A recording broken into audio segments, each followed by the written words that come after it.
তো স্নান করে রেডি হয়ে গেছি। তো কখন রথ আসবে তারপরে রথ টানবো।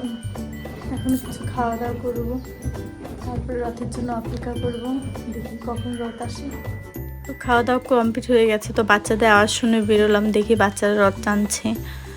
বুঝছি না এবার কেন রথটা আসলো না আমাদের দিক দিয়ে। তো আমার খুব মনটা খারাপ। তো বর বলছিল তাহলে চলো দিয়ে আসি রথে। তা আমরা রেডি হয়ে গেছি, বের হচ্ছি। তখনই দেখি রাস্তায় বেরিয়েছি, তো তখন ওই দিক দিয়েই যাচ্ছিল। বাড়ির সামনে নয়, তা আমার একটু বাড়ির থেকে এগিয়ে। তো আমরা সবাই রথ টানা হয়ে গেছি, তো একটু ভিডিও করে নিলাম।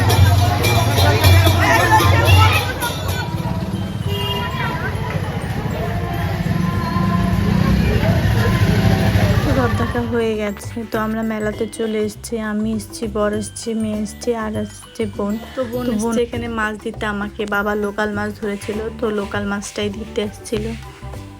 তো আজকে রবিবার ছুটি ছিল দেখে আসছে। তো এখানে আমরা ঘুরে বসে পড়েছি খাওয়ার জন্য। তো মেয়ে বলছিল মা আমি চাউমিন খাবো। তা আমরা বললাম ঠিক আছে, তাহলে আমরা এখন এইগুলোই খেয়ে নিই। তো এখানে ওকে চাউমিন দিয়ে দিয়েছে, তো চাউমিনটা খাক। তো এখানে আমি আর এক জায়গায় যাবো, আর একটা মেলাতে।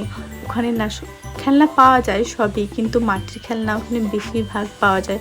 তো ওখানে খুব ভালো লাগে আমার মাটির খেলনা দেখতে।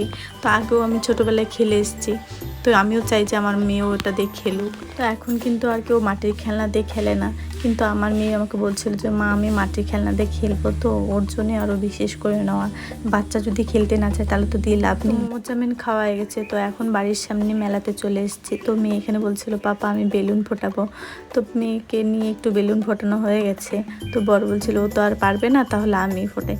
তারপরে আমি বললাম যে ঠিক আছে আমি কিন্তু একটা ফোটাবো বেলুন। আমি বললাম, তারপরে আমার বড় আমাকে বললো যে ঠিক আছে ফুটিও।